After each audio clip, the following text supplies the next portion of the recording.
Saya, pria berusia 33 tahun, tanpa sengaja mendengar pacar saya, wanita berusia 28 tahun, mencela saya dengan sangat kejam kepada sahabatnya, pria berusia 27 tahun.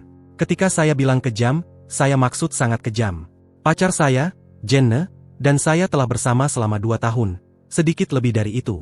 Saya seorang dokter hewan dan kami bertemu di kantorku. Dia baru saja pindah ke kota ini dan membawa anjingnya untuk diobati karena infeksi telinga. Kami mulai berbicara dan apa yang seharusnya menjadi janji temu 15 menit berubah menjadi sesi berbicara selama 1 jam. Saya belum pernah begitu terpesona oleh seorang wanita sebelumnya.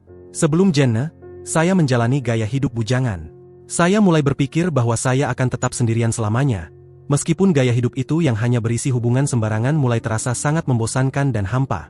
Jenna adalah seorang wanita karismatik dengan banyak teman. Sahabat terbaiknya adalah seorang pria, Dylan, yang dikenalnya di kota lamanya. Saya percaya pada Jenna, tetapi saya akan berbohong jika saya mengatakan bahwa hubungannya dengan dia tidak membuat saya khawatir sama sekali. Saya tidak marah atau bertengkar dengannya.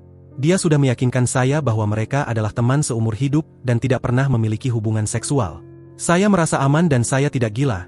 Jadi saya menerima bahwa mereka adalah teman dan telah mencoba untuk berteman dengannya juga. Dia telah mengunjungi kota 3 kali. Dia adalah pria yang keren, meskipun dia sepertinya tidak terlalu menyukai saya. Jenna mengatakan bahwa dia hanya melindungi. Bagi saya, itu terdengar lebih seperti rasa cemburu daripada perlindungan. Jenna baru saja menyelesaikan sekolah pascasarjana musim semi ini tetapi dia kesulitan menemukan pekerjaan. Kami telah tinggal bersama selama setahun dan saya memahami bahwa dia tidak bisa membantu membayar sewa, DLL. Saat ini, saya sangat stabil secara finansial sehingga itu bukan masalah. Namun, saya berhati-hati untuk tidak menjadi alasan dia tidak mendapatkan pekerjaan dan memiliki kemandirian finansialnya sendiri. Saya hanya berpikir bahwa penting bagi setiap orang untuk memiliki jenis kemandirian ini. Tanpa menjadi terlalu mendorong, saya memberitahu dia bahwa dia harus mulai membayar separuh dari biaya setelah dia mendapatkan pekerjaan. Bagaimanapun juga, dia mengirim pesan teks kepada saya di tempat kerja pada hari Senin untuk memberitahu saya bahwa dia mendapatkan pekerjaan. Pekerjaan yang sangat dia inginkan dan harus melalui serangkaian wawancara yang cukup melelahkan untuk mendapatkannya. Saya sangat senang dan bangga padanya sehingga saya memutuskan untuk meninggalkan sisa hari di kantor kepada staf saya dan pulang lebih awal tanpa memberitahunya. Saya membelikan minuman keras favoritnya, mengambil beberapa makanan Cina, makanan favoritnya, dan membelikan bunga untuknya. Saya telah membelikan kalung yang bagus untuknya yang pernah dia lihat di toko beberapa minggu yang lalu, bukan sesuatu yang sangat mewah. Tapi ada seekor hiu di sana dan wanita itu sangat terobsesi dengan segala sesuatu yang berhubungan dengan hiu. Saya sudah menyembunyikannya di ruang bawah tanah dan berencana memberikannya padanya nanti. Saya benar-benar membuatnya terkejut dengan teh setelah dia lupa bahkan melihatnya di toko. Saya pulang dan masuk melalui pintu samping ke ruang bawah tanah sehingga saya bisa mengambil kalung dan kemudian mengejutkannya. Ketika saya naik tangga dari ruang bawah tanah dan membuka pintu, saya bisa mendengarnya sedang berbicara di telepon. Biasanya saya tidak akan berhenti dan mendengarkan tetapi saya mendengar dia tertawa tanpa henti, seperti tertawa terbahak-bahak. Itu cukup lucu sehingga saya pikir saya akan menunggu sampai dia selesai berbicara sebelum saya mengejutkannya. Dia sedang berbicara dengan Dylan. Tidak ada yang baru di sana. Mereka berbicara setidaknya sekali seminggu.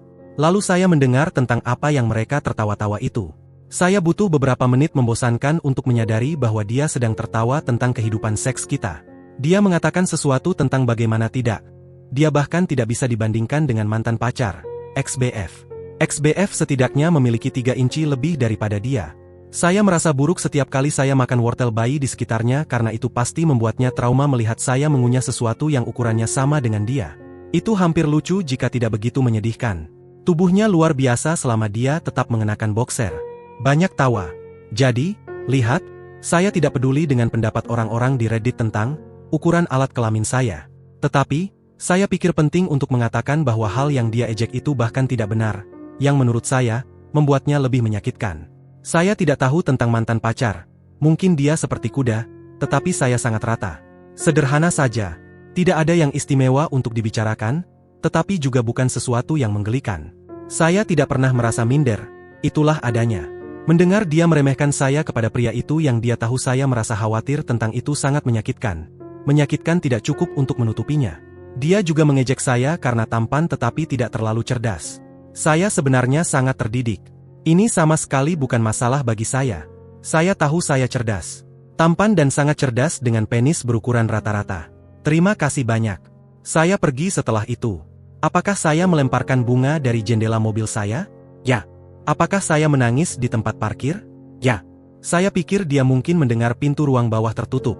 Mungkin dia bahkan melihat mobil saya pergi, karena dia mulai mengirim pesan teks kepada saya cukup cepat setelah saya pergi, bertanya kapan saya pulang.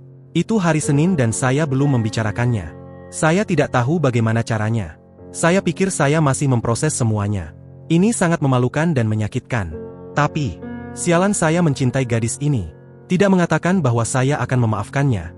Saya hanya ingin menekankan seberapa sulitnya hal ini bagi saya. Saya tahu saya harus membicarakannya dengannya. Tetapi bagaimana? Ada saran tentang bagaimana memulai percakapan ini dengannya? Saya sangat terluka dan saya tidak tahu apakah saya bisa memaafkannya atas hal ini. TL, dokter, pacar saya membuat saya jadi bahan tertawaan dengan teman pria saya. Tentang kehidupan seks kita dan penis saya, hal yang sangat menyakitkan. Saya merasa seperti anjing yang baru saja dipukul di wajah. Bercanda terlepas, saya hancur. Saya berencana untuk melamar dalam beberapa bulan mendatang. Sekarang saya tidak tahu bagaimana saya bisa memaafkannya dan tetap bersamanya. Saran, Pak. Hei, terima kasih semuanya. Saya hanya ingin menambahkan bahwa saya pasti akan putus dengan Jenna. Saya minum bir dengan 3 teman saya malam ini dan memberitahu mereka. Pendapat mereka sejalan dengan sebagian besar dari kalian. Tinggalkan dia dan lakukan segera. Saya menelepon ibu saya dan memberitahunya tentang itu. Ya, saya memberitahunya semuanya. Memalukan sekalipun, kami cukup dekat dan saya ingin memberitahunya seluruh cerita. Dan saya belum pernah mendengarnya begitu marah tentang sesuatu. Dia tahu saya sudah membeli cincin untuk Jenna. Saya akan memberikan pembaruan setelah saya melakukannya. Mungkin besok, meskipun mungkin butuh beberapa hari bagi saya untuk memberitahukannya. Saya akan merasa sangat hancur emosional. Terima kasih lagi atas semua komentar dan pesan dukungan dan dorongan. Saya benar-benar tidak menyangka semua orang mendukung saya seperti ini. Pembaruan, saya, pria berusia 33 tahun, tanpa sengaja mendengar pacar saya, wanita berusia 28 tahun, mencela saya dengan sangat kejam kepada sahabatnya, pria berusia 27 tahun. Ketika saya bilang kejam, saya maksud kejam. Nah, orang-orang asing Reddit yang mendukung, saya tetap tegar dan putus dengan Jenna Kamis malam. Ini jujur menjadi beberapa hari paling dramatis dalam hidup saya. Saya sangat lelah. Hal-hal menjadi cukup jelek dari pihaknya. Maaf jika ini terlalu panjang. Banyak yang terjadi. Atas saran teman-teman saya, ibu saya, saudara laki-laki saya, dan banyak dari kalian, saya berbicara dengannya di tempat yang pribadi namun tetap umum. Pemikiran di baliknya adalah bahwa seseorang yang begitu kejam dan menunjukkan dirinya sebagai seorang pembohong kemungkinan mampu berusaha untuk membalikan situasi dan mengatakan bahwa dia meninggalkan saya karena saya menyakiti dia atau sesuatu yang lain. Saya ingin berpikir bahwa dia tidak akan melakukan sesuatu seperti itu. Tapi siapa tahu, terutama setelah segala sesuatu yang telah terjadi. Lebih baik aman daripada menyesal. Saya sempat berpikir hanya mengemas barang-barangnya dan memutuskan hubungan tanpa penjelasan. Tetapi sudah lebih dari 2 tahun bersama, saya memutuskan hal terbaik adalah untuk menghadapinya dengan tenang dan mendengarkannya. Jika dia memiliki penjelasan, saya ingin mendengarnya, meskipun itu tidak mengubah keputusan saya untuk berpisah dengannya. Jadi saya membawanya ke bar anggur di pusat kota yang memiliki ruang individual dengan tirai setengah. Dia sangat manis sejak Senin, yang mengatakan bahwa dia mungkin merasa bersalah atas perilaku buruknya, atau dia berpikir bahwa saya mungkin telah menyakitinya, atau dia hanya tahu bahwa saya telah bertindak jauh dan sama sekali tidak tahu mengapa. Jadi dia berdandan sangat cantik dan, meskipun segala sesuatu yang telah terjadi, saya bisa mengakui bahwa dia terlihat menakjubkan. Dia juga sangat mesra dan terus membuat banyak komentar seksi tentang semua hal yang ingin dia lakukan padaku nanti. Biasanya, hati saya yang lembut akan senang mendengar ini, tetapi mengingat keadaan, sulit untuk mendengar dan bertindak seperti biasa. Saya sudah mengulang-ulang apa yang akan saya katakan kepadanya berulang-ulang sehingga segera setelah kami duduk dan mendapatkan anggur kami, saya mulai. Saya tidak bisa mengingat kata-kata demi kata. Adrenalin saya sudah sangat tinggi sehingga rasanya seperti kabur. Pada dasarnya, saya mulai dengan mengatakan seberapa besar saya mencintainya. Bagaimana dia adalah satu-satunya wanita yang pernah saya merasa begitu terhubung sehingga saya membuka diri sepenuhnya padanya dan percaya padanya. Saya memberitahunya bahwa dia adalah satu-satunya wanita yang pernah saya pikirkan untuk menikah. Bahwa saya sudah pergi berbelanja cincin untuknya. Saya tidak menyebutkan bagian tentang bagaimana saya sudah membeli cincin.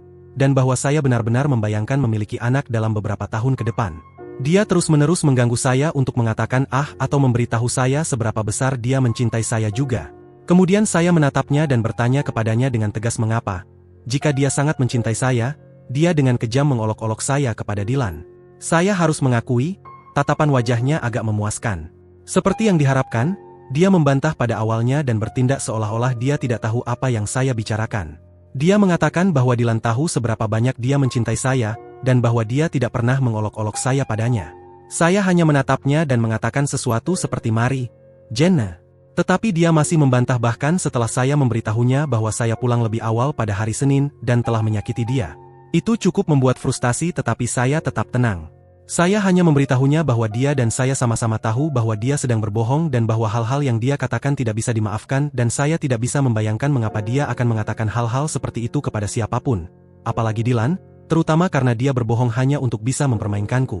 Dia masih membantah dan bertindak seolah-olah saya gila. Dia mengatakan bahwa dia sangat mencintai saya, bahwa dia tidak merasa tidak puas dengan kehidupan seks kami, dan tidak akan pernah mengatakan bahwa dia tidak puas atau mengeluh tentang ukuran saya, dan bahwa dia tahu seberapa cerdas dan manis saya. Itu sebabnya dia mencintai saya. Jika saya tidak mendengar apa yang dia katakan kepada Dylan sendiri, saya mungkin akan percaya padanya. Dia pantas mendapatkan Oscar untuk penampilannya. Beberapa komentator bertanya apakah saya yakin dia berbicara tentang saya ketika saya mendengarnya. Ketika dia berbicara tentang mantan pacarnya dan penis yang pecah, dia mengucapkan nama saya saat membuat perbandingan. Saya pasti yakin bahwa dia berbicara tentang saya dan bahwa dia berbohong di depan saya tentang itu. Saya memberitahunya bahwa saya akan mengantarkan kami pulang dan dia bisa mengambil barang-barang pentingnya dan anjingnya. Saudara laki-laki saya dan pacarnya akan ada di rumah juga. Saya ingin memastikan ada orang lain di sana hanya untuk menjadi saksi bahwa saya membiarkannya mengambil barang-barangnya dan tidak melakukan tindakan agresif atau merusak. Saya memberitahunya bahwa saya akan mengemas sisa barang-barangnya dan meninggalkannya untuk dia ambil kapanpun dia bisa. Dia tidak percaya bahwa saya benar-benar memutuskan hubungan dengannya. Dia memohon pada saya tetapi pikiran saya sudah bulat dan saya tidak mau berubah. Sulit untuk tidak menangis di depannya ketika dia terus mengatakan seberapa besar dia ingin bersamaku selamanya, dan bahwa dia telah merencanakan untuk menjadi ibu dari anak-anak saya suatu hari nanti.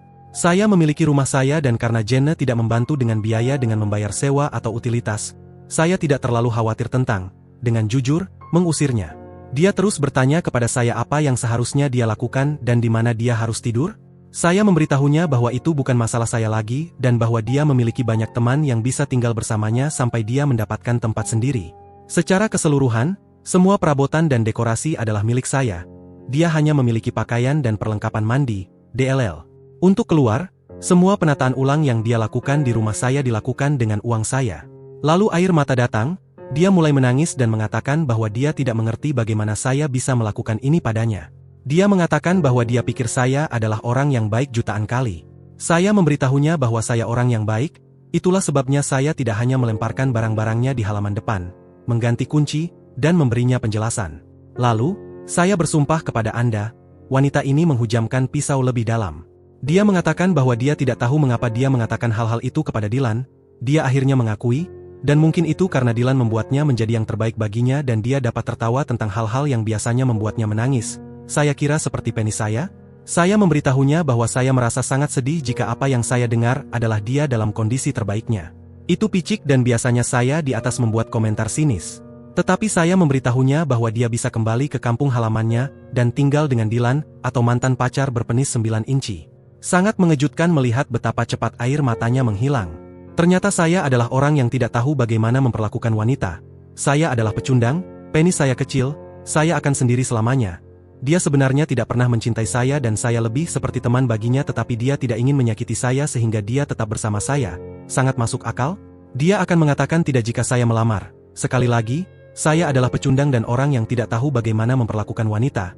Dan jika saya tidak mengerti sejak awal, dia sungguh-sungguh ketika mengatakan bahwa penis saya seperti wortel bayi. Oh, dan saya akan mati sendirian. Saya memberitahunya bahwa lebih baik mati sendirian daripada mati menikah dengan seorang wanita yang kejam dan tidak mencintai atau menghormati saya. Tidak bercanda, dia mulai berteriak. Bukan kata-kata, hanya teriakan panjang dan sangat keras. Itu mengejutkan dan kemudian dia langsung pergi setelah memanggil saya babi menjijikkan. Setelah membayar tagihan dan meminta maaf kepada pelayan tentang drama yang terjadi, saya pergi dan Jenna hanya berdiri di luar menangis. Saya tahu apa yang dia lakukan sangat buruk dan semua yang dia katakan hanya beberapa menit sebelumnya sangat buruk. Tetapi, saya masih tidak suka melihatnya seperti itu dan tidak ingin meninggalkannya di trotoar. Saya berada di New England. Sudah cukup dingin di sini. Jadi saya memberitahunya untuk membiarkan saya memberinya tumpangan pulang ke rumah sehingga dia bisa mengambil barang-barangnya tetapi dia perlu pergi dan tinggal di tempat lain. Begitu dia mengemas tas, dia setuju dan kami tidak berbicara sama sekali di mobil. Bicara tentang perjalanan yang canggung. Saudara laki-laki saya dan istrinya berada di rumah ketika kami tiba.